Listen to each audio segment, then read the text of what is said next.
So good morning all, and welcome to the live room summary.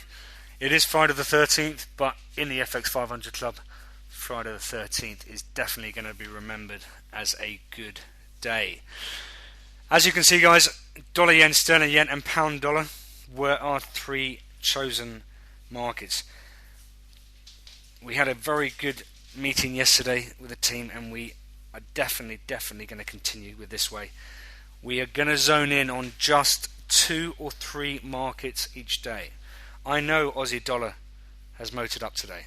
It was a good long. I know that dollar CAD has fallen from its hourly 20. I know that euro sterling has broken its 60-minute 20 on the downside. But the main thing is I'm concerned that if we look at 6 markets, that everyone looks at 6 and they actually panic and don't actually trade one of them. So as a teacher, I've just decided that we are just going to zone in on 2 to 3 to get everyone up to speed and trading together as a team. Okay, so let me just zone in on what we went through today, and I'm only going to look at the charts which we have looked at. Dollar yen hourly chart, support coming through, box in between the 4-hour 20 and 4-hour 50. Martin Heather getting in very early, even banking 30 pips just above that weekly pivot. Great trade. For the others, this was a trade. Great break up through that 98 or 97.90 level up to where you are now. Great effort guys. 60, 70 pips for someone dollar yen. Excellent trading. So with dollar yen moving up, what's its friend or twin with yen weakness this morning? It's sterling yen. Well, look at this. I said to everyone on the videos, guys, if my sterling across the board is above the 4-hour 20s, as in sterling Swiss holds 4-hour 20, pound dollar holds 4-hour 20, and sterling yen holds a 4-hour 20, then you're going to see some life in sterling.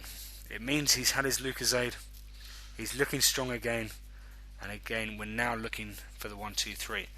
But with dollar yen popping up, sterling yen held this support. I don't even have to go to my 15-minute chart. Peter, student of the day, getting in here at about that 25 level, understanding the risk of 75 pips. I did understand also why some people wouldn't have risked 75 points, because they didn't quite know, so others got in on the break of that resistance line at 50. It's up to you. You either get in at 25 or you get in at 55. It's your call. You know what the risk is jumping in before a trade, because it could have easily had fallen off. But strength came back into it. Sterling Swiss weakened initially, but then again sterling just powered up, got the confidence from cable. Dollar yen went, sterling yen went, all good. You see for Peter there, getting in at 25 there. With that, that's 200 pips, guys, on a trade like that. Some of them banked 50% where? Just ahead of that 137, locking in 50 to 75 pips. Why do you bank only 50%? It gives you the opportunity, if it does break, happy days. Okay, great trading. Hats off to you guys. Fully respect to that. That's a great effort there. So let's have a look at cable, our last one that we zoned in on. No more of us looking at 6 charts. We are going to zone in on 2 to 3.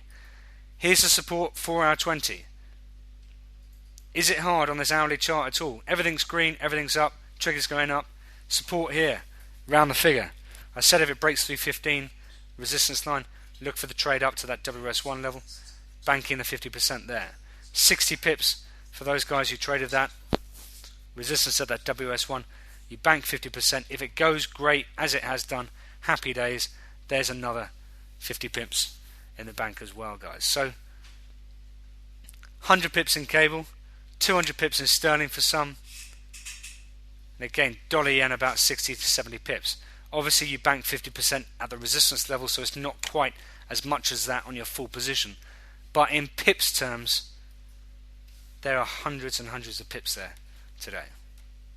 Not even going to go into dollar Swiss what I was discussing with Carl this morning, which has obviously just drifted off from that 95 level for another 35 pips. But again, there's been a lot of opportunities. Euro sterling breaking down, now at the 4-hour 20. Some of you will be in that.